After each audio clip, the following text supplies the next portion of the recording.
So team, welcome back. Day 3 for the Selenium August 16th batch. Hope you all had a good break in between to go through the checklist of things that I wanted you to watch. So let's take a quick look at what we've done so far and what we'll try and cover today. Okay. So team, I'm assuming by this time you've watched those videos on the basics of Selenium IDE, more advanced versions of how the IDE works with command target value. You have reviewed the XPath methodology that we've used, and you've seen the introduction to Eclipse, JUnit, and Java. Now, if you have not done this, it's a good time, especially if you're watching the video instead of attending the live, to stop the day 3 here, go back and watch those as mentioned earlier. Okay. At this point in time, what I would assume for sure is that you have installed Eclipse. You have the latest version of Java runtime environment and the JDK on your system, and you have the Selenium driver, JUnit driver, and all of those things on your system. Okay, so why do you need all of these things? Let's take a very quick look at this thing. Okay, so the first thing, what is this Eclipse and why do you need this? The reason we need Eclipse team is, let me in fact take a notepad and put it in there. So Eclipse, so I have a Java code, okay? What is the Java code? How does it look and all that? We will go through very basic structures as we move forward, okay? It's a program, right? A program helps to execute a certain piece of an application or a certain piece of code. Whatever we give instructions gets executed. Now, where that happens, it can happen on an application, it can happen on Windows as a program and so on, right?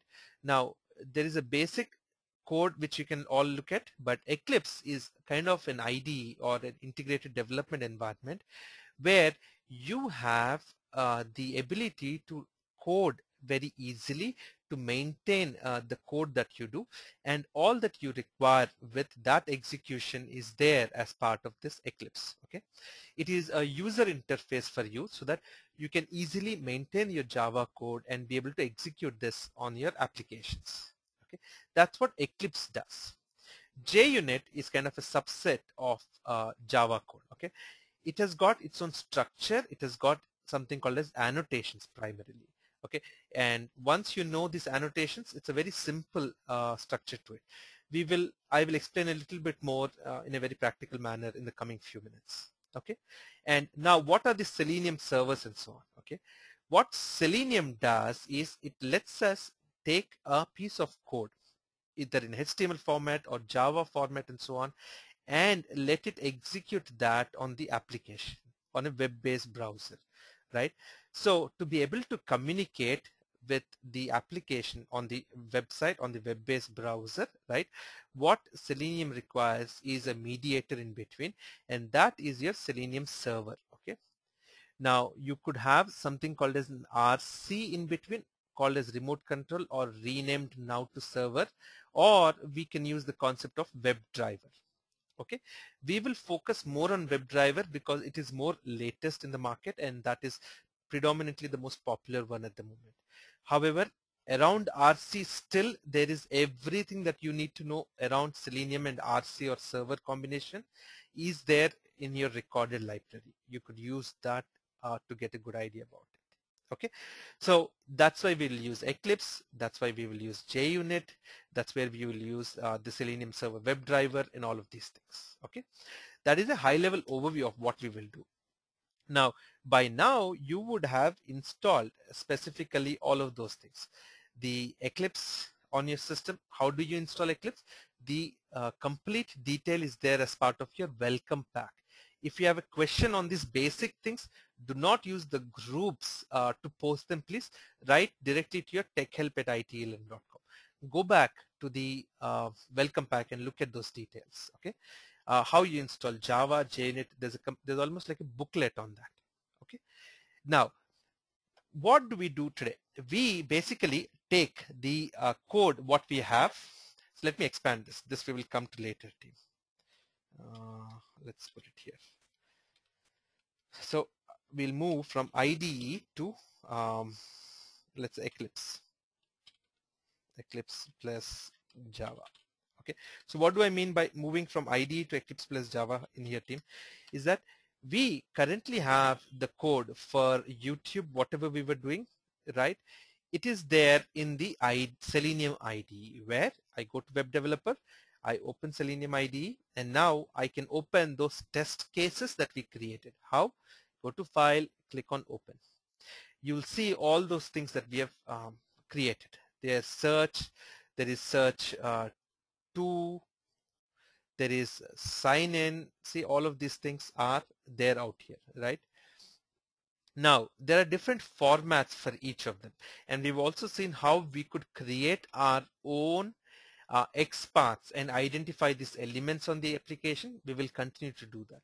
Now, when I click on run this test case, you will see the test case getting executed from the IDE on the application right now, okay, on youtube.com. Not sure if it is slow, but it is still looking up. Okay, there's a problem. So basically it was trying to open and youtube.com didn't open. Now why? It could be a network thing, it could be a simple system thing or whatever. The page didn't load, right? But it'll try and wait for a default certain amount of time and then throw an error. And then it doesn't make sense to run after that. Where is the default wait time? If I go to options and I click on options, you would see this is the default wait time in milliseconds. So you divide it by 1000 or take 3 zeros off and you'll see the seconds. So it'll wait for 30 seconds before it says that I give up. Then it'll move on to the next. Now, how do we analyze this? This could be a network related issue. We don't know. So I tried to do a refresh. Yes, now it is fair enough. So we can try and execute this. Now what is happening is the execution is happening from Selenium IDE on the Eclipse browser. Now, why is it important for us to do it from a code level? I will explain to you once we go there, okay? Now, but however, it's very important that we take the information and we move to the Eclipse code. So how do we do this, team? How do we take the test cases from Selenium IDE into Eclipse? To do that, the simplest thing is first go to options, go to the format, and you will see all these formats listed here. If you do not see the formats listed here, what you need to do is go back to options and make sure that you enable these experimental features out here. Do you see this option? This must be checked, okay? And once you check that, then you would see all the different formats of different programming languages out here. All right. Now we will try and work with Java JUnit for WebDriver. Do you see this? Okay. This is the code that will take us into that combination. All right. So click on this. You would now, after you click on OK, see that code. First thing we do is copy this code and let's store it anywhere. Okay. Simplest way is just take back to your folder, right click and say new. I'll say text document. What was this? YT underscore search underscore sign in, right? Underscore JUnit code, I'll say. Okay. Now simple text document. I've put the code out here. Now let's close this, save. So I have the code. Now how do I execute the code? To execute this code, I need to use Eclipse. Is Eclipse the only solution? No. There are many open source or licensed products through which code execution, code management, your overall development can be managed. We are using Eclipse. It's a free tool, plus it is a very popular one. So you'll see a lot of development teams and so on using Eclipse. How do you work with Eclipse? Very simple. Once you download that, you just have to take that entire folder of Eclipse and put it into one of your drives. I put it in C drive. I just copied that entire folder called Eclipse, not even installed anything. Just take that entire folder and put it here. You'll find the access to the folder and everything as part of that welcome kit. Now here is the Eclipse, okay? So once I double click this application here or the shortcut that I have on the desktop, you will see Eclipse getting launched. So give it a few seconds and it will load up something called as a workbench. Now, if you look at this, you will see that a lot of tabs are open currently. Okay, for example, I do extensive use of Eclipse, not only for the projects and so on, but also I use it for a lot of things like registrations, go to training things. For example, hundreds of participants registering for the training. Sometimes I don't know who to cancel, who to approve, and so on. So I've written codes which will go and automatically do it.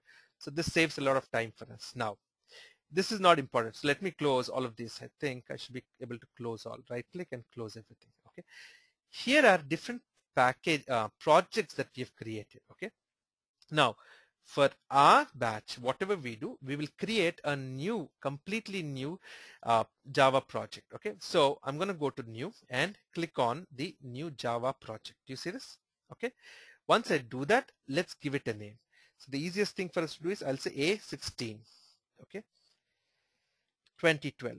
That is the name of the project that we've created. So that is the first step. Second step. First, launch Eclipse. Second, create your project. Once you've created your project, you click on finish. Now what we've done is we have created a basic structure. Okay, so it's got some basic components called jars and so on. Now, what are this concept of these jars, team? I will explain it to you very shortly. But what you'll see is this folder under A16 underscore 2012, a source folder. Okay, here is where we will start putting a lot of information that we want. All right, so the first thing that I'll do here is again right click on it, go to new and say that, hey, I want to create a new package. We could do, or we could say simply create something called as a Java class under it. Okay, so once I create a class, I give it a name. What is this class? Do not get over worried about these terms. Remember this, you are not trying to master the development aspects of this. Okay, the developers have a different usage of Java, JUnit, and so on. We as automation test engineers, we have an absolutely different usage of it, and our usage is limited to how do we make successful tests, execution, automation, and so on. And to that extent is what we will have to go. Okay, do only follow the instructions that I'm giving you as is and try and practice accordingly. Okay, so now we'll create something called as a Java class. What is it? Forget about it for now. We do not have to worry on that. Let's name it as YT underscore, let's say sign in, right? Let's just say this is the class for it, and just leave the options as is and say finish. What you would see, a new class created in this fashion. Okay, now what you do is take the code that we created and saved it in the notepad and put that in here. All right, how do I put this here? Go back to our Selenium folder, A16, open that text file, copy this entire thing and put it in here. Okay, how? So whatever was there initially, delete that. So now you have a blank thing. Put that entire code that we pasted from there in here. Now is our starting point of the entire coding. Okay, we have taken the code as is and we have put in here. The first thing that we need to try and do, team, is to take these errors away from this code. How? This whole IDE is a tool like your Word, like your Notepad, or like your Excel, which has many features to it. Okay, you can use those features to be able to edit, maintain, execute the code, and so on. Now, what do I need to do to make this thing work? First, we'll have to understand the whole structure of this code. All right, the code is broken down into a few simple pieces of things. Okay, if you see this, there is a minimize icon out here. So wherever I see a minimize icon, I'm going to click on that. Okay, and it'll be easy for us to look at these. The first thing you need to do is there is a main class in here. Okay, do you see this public class? The first thing is this name should match with this name. What do I have here? YT underscore sign in. What do I see here? YT search sign in. So either change this name or change it here. Okay, let's say that this is the right name and this is how we want to retain it. So then I'm copied this, I go here, if I right click, I won't see a rename somewhere here. Either you click an F2 and it will open the name out here, paste what you want and say okay. As you do each of those things, you would see that the errors that came, what happened? Okay, the errors that were appearing for those lines will start to disappear. Now, what do I mean?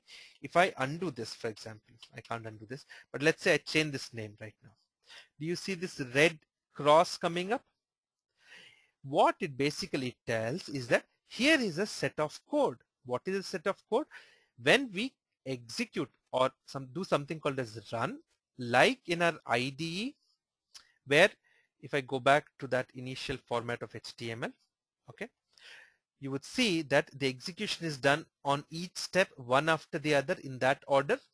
Similarly, any programming language also has to get executed in that specific fashion, and every line has a specific meaning. Okay, this is a simpler view of it. This is a more complex view of the same thing. Okay, but there is a specific reason why we need to go to a complex codes. Team, I am going very slow right now in this session, specifically because this is day 3, number 1. Number 2 is for anyone who's beginning to code and so on, it is introductory part. So it's very important that you get a good solid foundation laid, after which we could start to explore more. Okay, there was in fact a import out here. See, if I go home, do you see this, the package? This was present here. So the package is basically telling where in this where from the root folder is it present, this particular Java class. Now I don't need this right now, I'll just delete it. Okay, now this X right here is saying that, hey, I don't even understand what you're saying here. That is the issue. Okay, the any cross that you say is basically the communication from Eclipse IDE back to us saying that, hey, I cannot understand what you've written here. Forget about what will happen when we run it. And that is a syntax, or there is an error in the language itself. Okay. Now, what is this programming language? Java. Okay. Java is a programming language that we will have to understand, number 1. Why should we understand Java? So that we can communicate with Selenium through it. Why? Because Selenium understands Java. Okay, so does it understand PHP, or it understands Ruby on Rail and Python and all of these things, right? So either we have to understand either of these programming languages to be able to communicate effectively with it. Now, do I need to master Java? No, but I need to know significant portion of the basic concepts of this programming. Okay, and that is where make sure that everything is correct for us to communicate correctly. Why? The success of this test depends on what instructions I give. Okay, for example, if I say that I want to click on link upload, and I say instead of link upload here, I rename this to up, I make an error here, right? What happens? It will try and execute it. Then it will fail to execute it. It will report an error, and you'll report it saying that, hey, it had an error. But where was the issue? In what you did out here was an issue. And that you have to be very careful. You have to be very cautious about, okay? And that's why it is important for you to fix this code. Now, so this red cross out here is saying something is wrong with it. So the good thing is if you just take a mouse over, it will give you a few options of what can fix it. Okay. Now, how do you know all of these things? As I teach you, as I show you, as you start practicing, you will master them. Okay. Otherwise, it's just theory.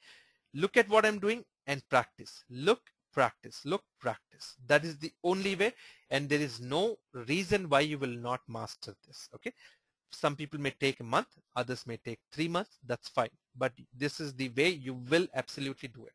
Okay.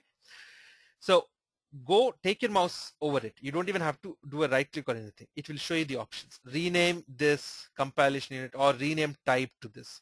So let's change this and make sure that this is there. So now you see one error disappeared, right? That is how we go about taking away every error that we see. Now, What happened here? Let's go from line number from the above to the below. Okay. What happened? Is there anything you see here? No. Anything here? No. How about here? Yes. What is the issue? I don't know. So take your mouse over and see. It says remove unused import, organize import, fix project setup. Now, I don't know any of these. Okay. Again, you will see similar thing. org.junit and so on. org.openqa. So there's different issues that are coming up. Why is this happening? Okay. Now, here's the background to it in a very, very basic layman terms. Okay. Do you ever hear something called as a Java is an ocean? Okay. It's truly a huge and unlimited collection of sets of programming. Why is Java made so effective? It has been made so effective because it is not just limited to a start to an end programming. Okay. What they did is they broke this entire programming language into reusable components, which can be maintained by different people, different groups, organizations around the world globally. Okay, what do I mean? So if I, for example, want to do JUnit, okay, the creators of Java are different from probably the creators of JUnit. What do I mean? Someone sitting in some corners felt that, hey, you know what, I do this so often, and I think there is a reasonable value to what I'm doing. Why don't I share my knowledge with the remaining world, right? And they've created these reusable components, and they called those as JUnit jars, okay? And they said, now I'm going to share this with the remaining world, okay? So they've created this JUnit jar, okay? This is nothing but archive files of Java.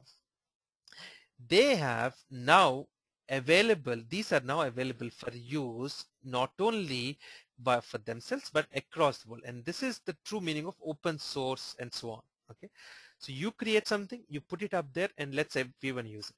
Selenium has created something similar. Okay, and everything, for example, Apache Ant has created something. Apache POI, something was created for that. Okay, for when we go to SVN and Maven, you will see a lot of things created. When you go to Hudson, so for everything that you see, there are different jar files that are created. Now, the basic out-of-box Java doesn't come with a lot of core features. It just comes with a core features. It doesn't come with this infinite set of jars and so on, other reusable programs. Okay, why? We will use it as we want. How do we use it as we want?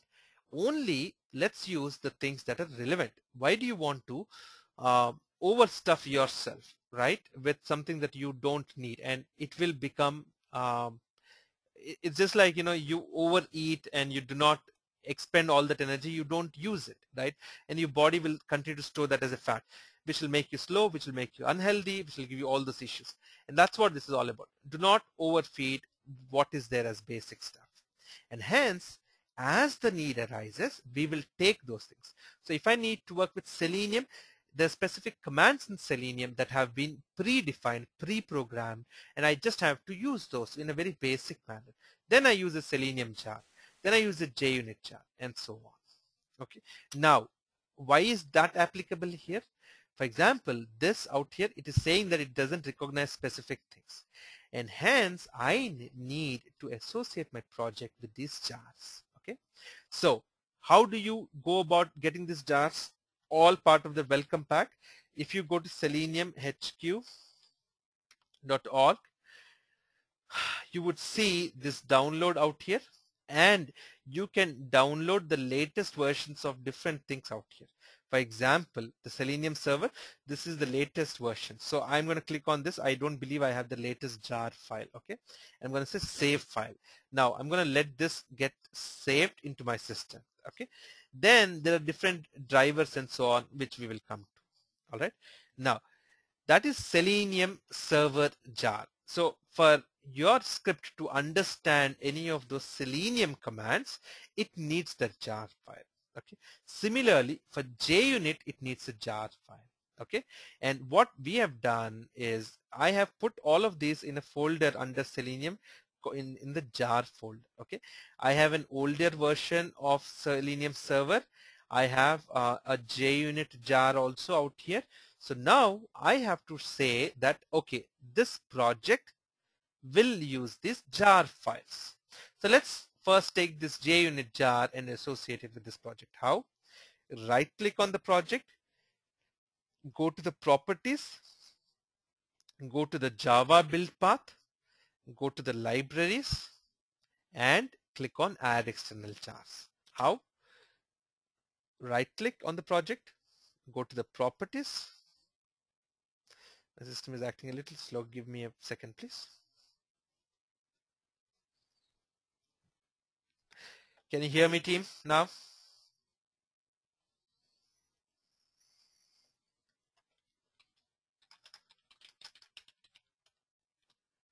Okay, I believe there was a short lag of voice for a second or two. Okay, cool. So we are going to take the what did I say? Add external jars. Okay, Java build path. So we go to the Java build path, libraries, and click on this add external jars. Now I go and point to that folder. So I'm going to Selenium. I'm going to the jar folder, okay, where all these Java jar files are stored, and choose the ones that is existing. The one which I will take is the JUnit. Okay, for now I'll just take the JUnit. Is it the latest version? No. Look at it. This was sometime last year that I downloaded this file, not even this year. That's okay. I'm sure it may work. If it doesn't, then we'll go back and get the latest one. Okay, that's one thing as a default when to troubleshoot. Make sure that you have the latest executable jars for everything. Okay, so let me take this JUnit, okay, and say OK to it. Now what should happen is certain commands would have got accepted. What you saw, that you saw lot more red cross, lot more steps not getting properly recognized earlier. For example, line 4 was an issue, and then even this 15 was an issue, and so on, right? Now we have this basic structure, okay, created.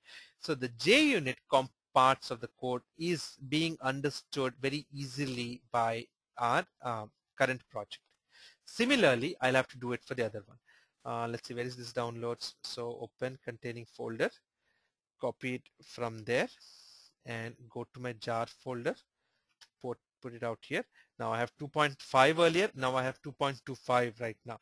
So that is the latest one. So I'm going to go again, right click, properties, Java build path, libraries, add that external jar, select the Selenium Server Standalone 2.25, open and say OK. Now you should see more things getting identified. Which ones went away, which ones stayed, forget about that for now. The basic component, the structure of what it is, you should understand, team. Okay. Now let's see if there's anything else remaining. Do you see any more red lines anywhere? That means that your code is correct. At least the portion where what has to be typed, is it correct or not? That is right. All right. Now all you do is save it. Okay. You have saved your test. Okay. What we did right now is IDE to Eclipse plus Java. In this case, we use JUnit. That is what we've completed. Now, let's try and run the code. The first JUnit code through Eclipse. That is what we're going to try and do. Why did this become green? I don't know, but that's fine. So now let me make sure that everything has what it is. I don't even want to bother about where is what and so on. I'm just going to very blindly do something called as an execution. Now, how do we execute this? Okay, you see the save buttons that we've done so far. Then after the save buttons to the right, you will see all those icons that are used to run. Okay, each of them has a specific meaning. There's a debug, there's a run, and so on. We will choose the run option right now. Okay, what is this run? As soon as I hit run, you will see that it gives you either the option of how to run this. Do you want to run it as a JUnit test or a testng test? Why? I'll explain to you later. But JUnit or testng is not different from Java. It is derived out of Java, but they have created a set of reusable structures so that it is easily, you could use those features for your own benefit. Okay, and primarily those are all around different annotations, and annotations means something specific. The at before, at test, at after, and so on that you'll see are those annotations. In those JUnit basic overview video stream, this is exactly what you will see there. All right. Now, before I run this test, any questions so far, please?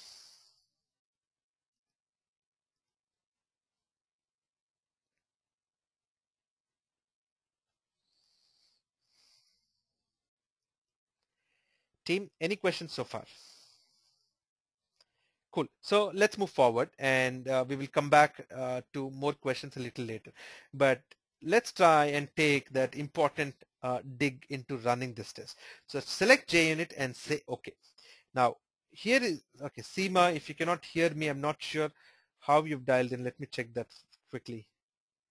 But if it is typical audio things, it is something at your end. Okay. The reason is everyone else, there are close to 50 participants currently in the session, and they all can hear fair enough. Okay.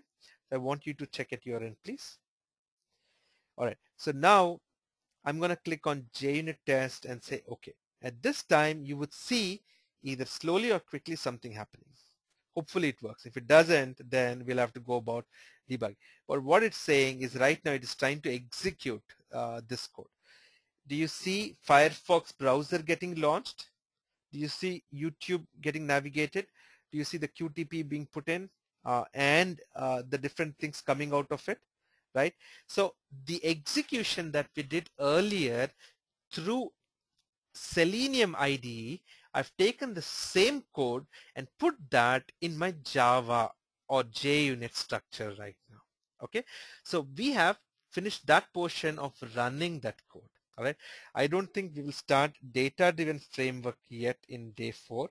It might be more in day 5. Okay, so we may do a data-driven framework starting from day 5 because there'll be still very basics that we will cover through this process. All right. Now, so we have done the first JUnit code through Eclipse. The next thing we would want to do is customizing the code further. Okay. Actually, not understand and then customize the code. What do we mean? Do you remember we said, hey, what is this command? What is this target? What is this value? And we went about trying to change them, right? And slowly we would have eventually mastered this IDE had we spent enough time on it, right? Now I'm saying we have to go about trying to understand the structure of this code and seeing what exactly happened. It was very easy to record something in Selenium IDE, take it into Eclipse, run it, and done, right? This is the basic level that doesn't require anyone to join this training, right? This is all available freely from me or others widely on YouTube or other websites.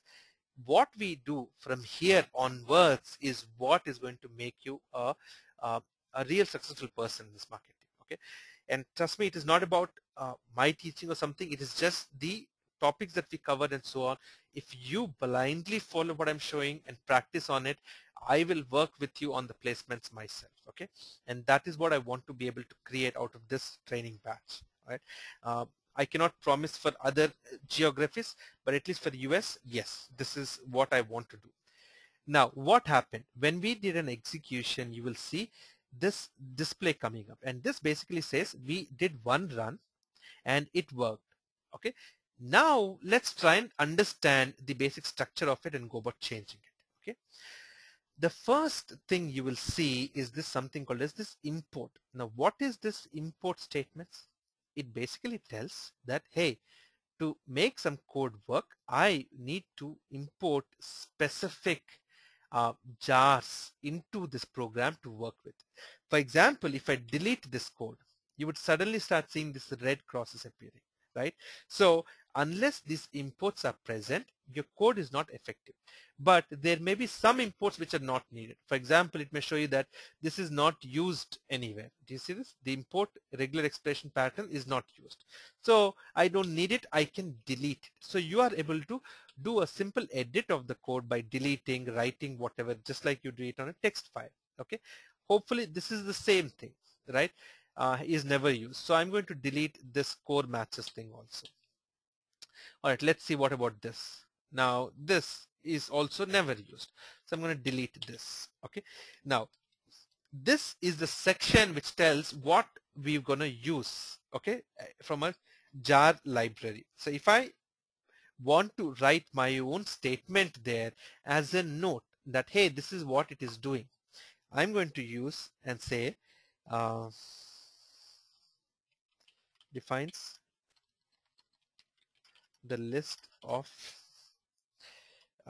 jar folders that we will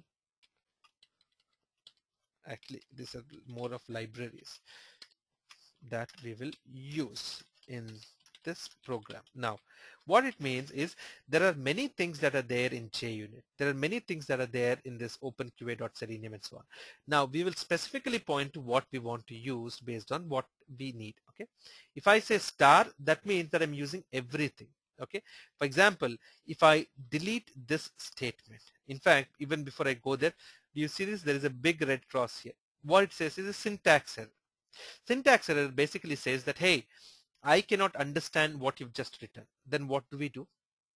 We have to change the code in certain way that it understands. Now, what is this? This is our English statement. This is a statement for us for future reference as to what this part of the code does. So this is something called as a comment from the user. I am the user, I am the developer, so I am putting a comment there. So what I have to do is use 2 slashes before it. And these 2 forward slashes basically say that this is what we have as a comment.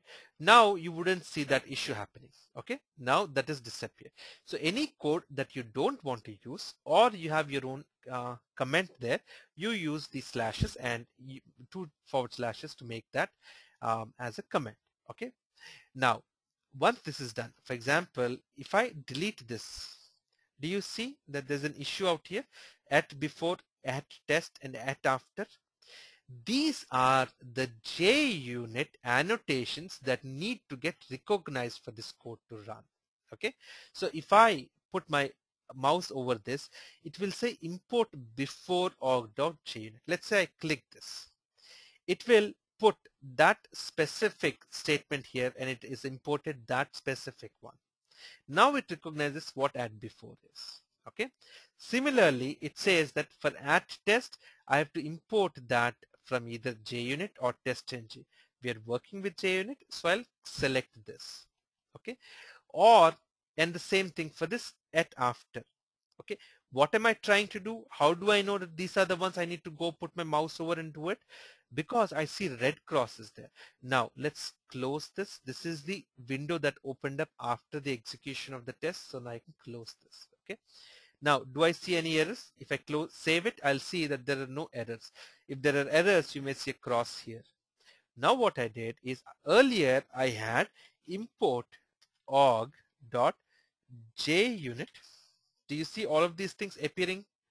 So under JUnit, these are the different libraries or folders that are present. Okay, so you could pick which one has the container for those specific code, that specific class that we need to pull. Okay, in this case, if I say dot star, what this does is it will import everything from JUnit. All right.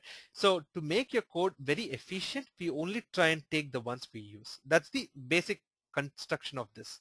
Now, is this very critical in the size of tests that we run? Not so much, but as we continue to do a lot of efficiency and really get into these vast programs, then yes. Okay, but we'll come to those efficiency building things later. So right now this code is fine, or having these 3 statements is fine, but using what we want exactly is much better. So I can delete this code or just comment it and use these 3 statements. That's my import. And this is the main Java class. Okay, everything will be inside here. Okay, now what do I mean? I mean that from here on, everything that we need is there inside here. Okay, now let's take a step and try and do something different here. Okay, this is a code that we got from Eclipse IDE and we put it here, right? Now let's try and create our own Java class and write the code from scratch. That way it will become easy. Right click, new, go to this class. Okay, what we are doing is we're keeping what we've got as is, and we'll create something. And let's say just a test. That's the name of this. What do you see? You see public class just a test created.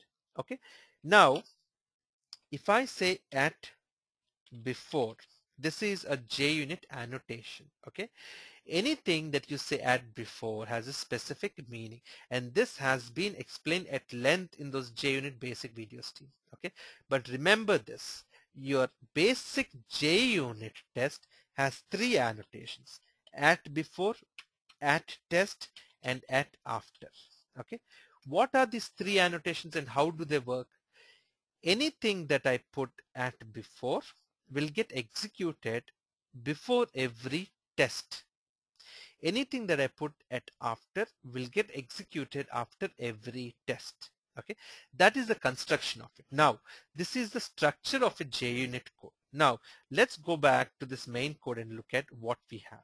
All right, we have one at before here. Do you see this? This is at before, and there is some code after this. Okay, then there is an at test, and there is some code after this. Okay, then there is an at after, there is some code after this, and finally there is no annotation. This thing at after, at before, at test are annotations, and there is no annotation, but there is some code after this. So we have 4 pieces of code in this. All right, now if I execute this code, whatever you see here will get executed, but before this at test gets executed, you will see this at before getting executed. Okay, now for our basic understanding team, let me start to write this simple thing out here. Okay, I'll say public void, we can use the same ones or different. So let's keep it simpler so that you are able to go back and relate it. So I have put something called as public void set. In fact, you know what? I'm going to copy this. Easiest thing is copy this. Okay, paste it here. Okay, I've pasted that entire piece of code, but I'll delete whatever is inside there. I'll not put anything in there. I'm taking the skeleton only. All right, and whatever imports we are getting automatically, I'm going to delete it for now. I don't want anything. I want a skeleton code. Then I have this entire code in the at test. I'll copy it and I will paste it here. Now whatever is there inside this, I will delete it. Okay, similarly I will go here at after, take that entire code, copy this, come back here and paste it out here. Why? It is all about playing around with this code to understand and do what we want as part of our learning. Okay, now we have the basic skeletal structure of the code. This is how your code will look, team, for any JUnit test. Is it mandatory? No. Do you always need at before or at test or at after? No, you don't need any of it. But this is how you will see typically any code being there. All right. Now, why do I have these red lines? So if I go here, I'll say, hey, I need to import before org.junit. So this is the one I'm using. So I'll import this. Now another one. Yes. At after, import after also. Now what do I have? I have a skeleton code. If I execute this, what will happen? As a click on this play icon or run icon, say JUnit test and say okay, you will see execution is done. But what happened inside it? Nothing really happened. I don't know. Did it open a browser and all that? No. Why? Because there's nothing inside. Now, how do I know what is happening in each of them? So to do that, we will do something called as the basic hello world thing. You remember, if any of you have done any programming, those print statements. What are these print statements? If you write system dot out dot print line or ln, okay, open brackets and say hello, this is at before, and at the end of every Java sentence you put something called as a semicolon. What is the semicolon? Semicolon is a way for us to communicate back to Java that it is the end of a command to you. Okay, when Java compiler compiles and then executes this code, it will look at these as an end of a specific command. This is a Java command, one of the simplest commands that you'll find. What is this command? This is a command that says, hey, there is something called as a console. Okay, when we do an execution, you'll see a console. Print whatever is there within the brackets, within the quotes in that. How do you master this? By using it about 4 or 5 times. You will automatically start mastering this. How do you master anything? By just using those specific things a few times. All right. Now, if I do an execution, I may see something different. Okay. Let's save this and do an execution. See how we start with basic code and go on building over it. Now what do you see? You see a console window opening and you'll see, hello, this is add before. All right. And now I can minimize this or close it, whatever you want. It is not necessary that the console window has to happen to be here. You can shape this entire view of whatever you want wherever you want. Now I've slowly picked this, clicked my mouse, held my mouse, dragged it wherever I want, and released it. That is basically your panes, window panes. You could control how the layout of this entire thing looks. Okay. Now what happened is this command got executed, and that is why you see this print statement. I'm going to copy this here and I will put this in the at test and also at after. Okay. Now I'm going to save this and execute this. Let's see what comes.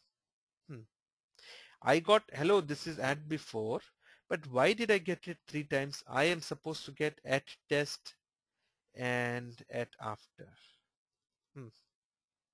So this basically tells that I wanted to give a specific instructions, do A, B, C, but I think it is giving me output as A, D, E. Why is it giving me something different from what I expect? I said that whatever is there within this, okay, will get executed before at test. What is the at test? This is there. And then this is there. But why is it giving me at before for all 3? And that is where you need to go step by step and see what is happening. Okay. Whatever you give is what it should come up, right? If I go and see what is on line 10, system.out.println, hello, this is at before. Is this what I wanted here? Yes. And here on line 15, hello, this is at before. Did I want that here? Hey, no, this was supposed to be at test. So who was at fault? We were at fault in giving the right instructions.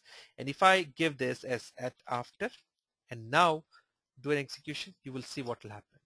Hello, this is at before. Hello, this is at test. And hello, this is at after. Okay. Now, let me expand this further. I'll say this is hello at before every at test. Okay. Hello, this is at after every at test. And now if I execute, what will happen? You will see whatever you change, it will keep coming. Now, I do not need to just have one at test. I can have multiple at tests, but they cannot have the same name. So I'll say this is test 1, okay? And this I'll say is test 2, all right? And now let's execute this. Now what do you get? I get, hello, this is at before every test. Then I get, hello, this is test. At after every test. Then again at before every test. Then test after every test. Why is this happening? That is how JUnit was designed to work. And that's about annotations. At test 1 to recognize this, and this else is at test 2. Okay. Now when I execute it, you will see the clarity in it. Oops. Why didn't it? Oh, okay, there you go.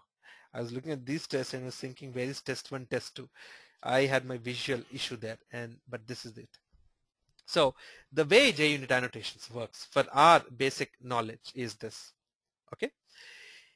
The at test 1 that you see, this is my main test. Okay. And I named it as test 1. This is my other test and I named this as test 2. Okay. And before any at test, whatever is there in at before, that will get executed.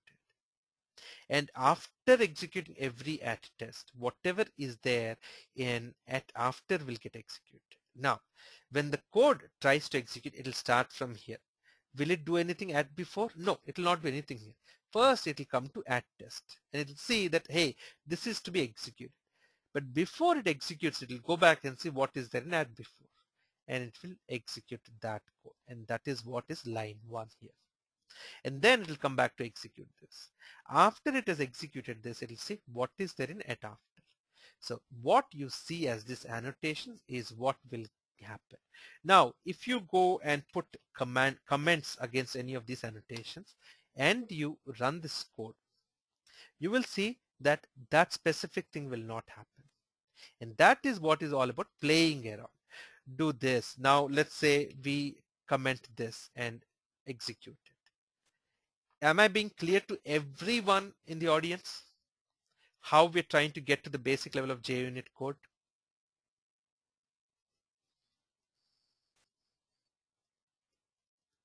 Right? This is the basic structure of this code.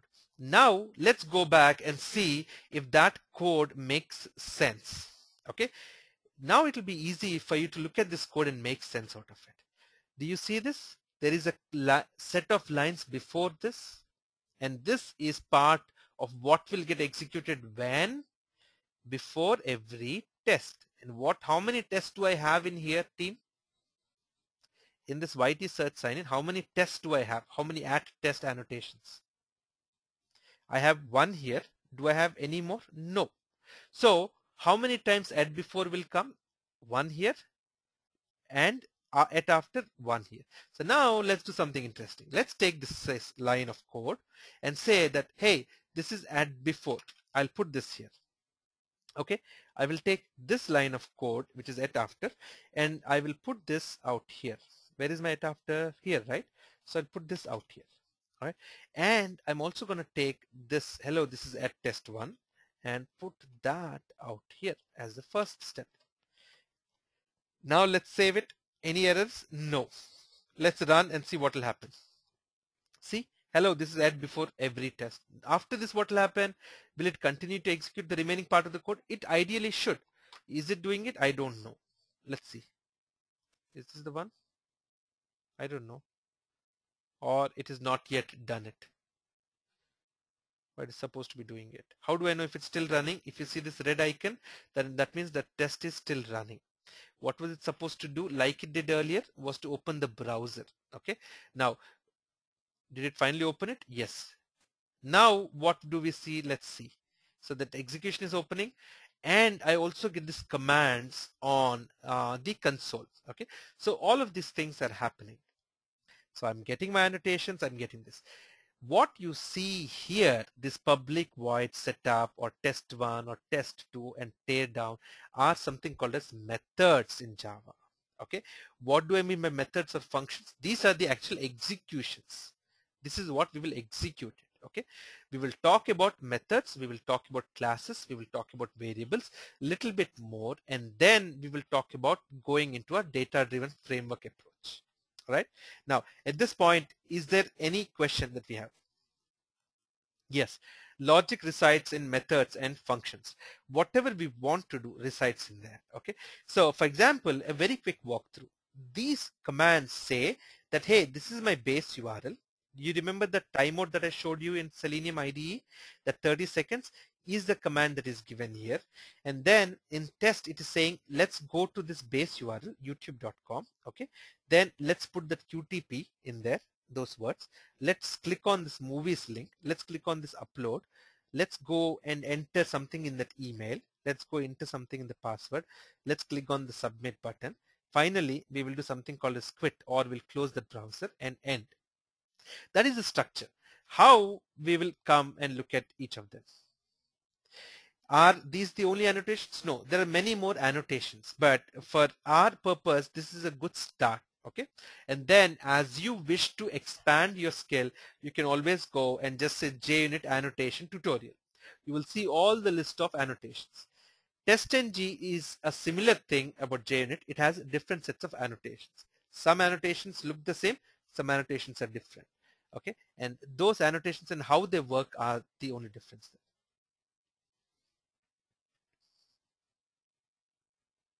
What is the class? Which class are you talking about, Saket?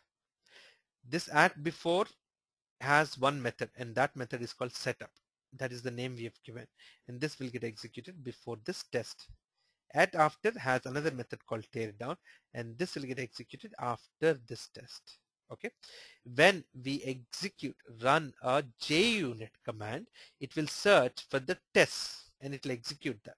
For example, if I comment these tests, okay, every Java program has something called as a main class, but JUnits don't need something called as a main class. There's no add test. Now what should happen when you run this? Nothing. But it basically says no tests were run. There's nothing that happened, and this is how long it took to run and so on. Actually, that was supposed to be, I think that came up as a, why did it run as a test ng? It should run as this JUnit. So run as, see, it's actually not even recognizing this as a JUnit when there were no tests. Now, if I at least have one test, and then now it's showing me the option of JUnit or test ng, and then that's when it is. As the test is under comment, so it will not be recognized. Yeah. So nothing gets recognized, and that's the fact. And this is about the learning curve. Play around, experiment what we're doing, slowly, gradually increase the level of complexity that we go through and master everything. If I start saying that every Java program has a class, it has a method, and then this is what it is, this is what it is, it will take forever.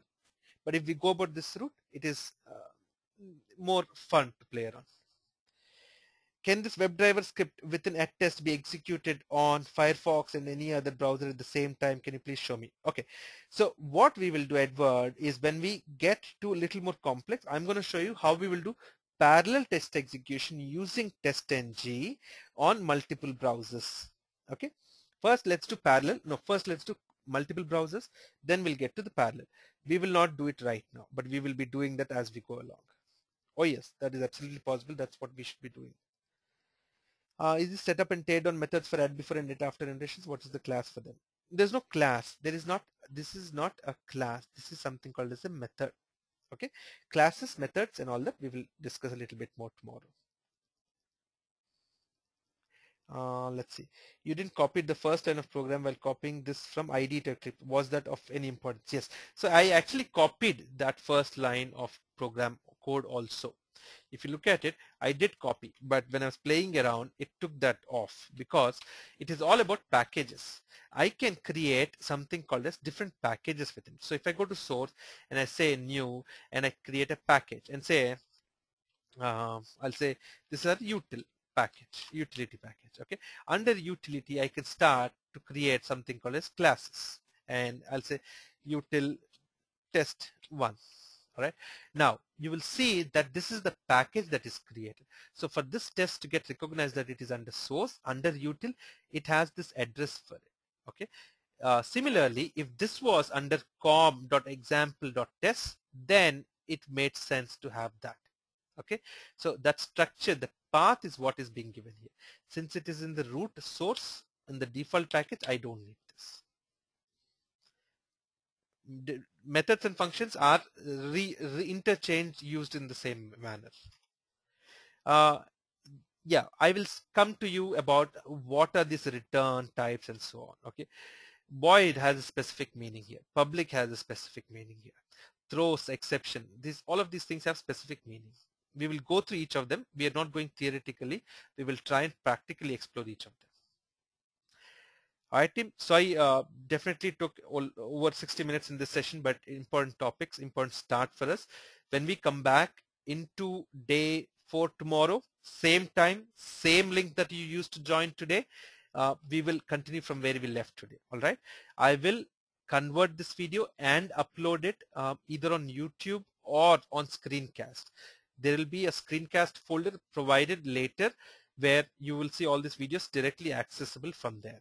You don't need to write to us saying that when will the video come. Few hours after the class, it will get on there automatically.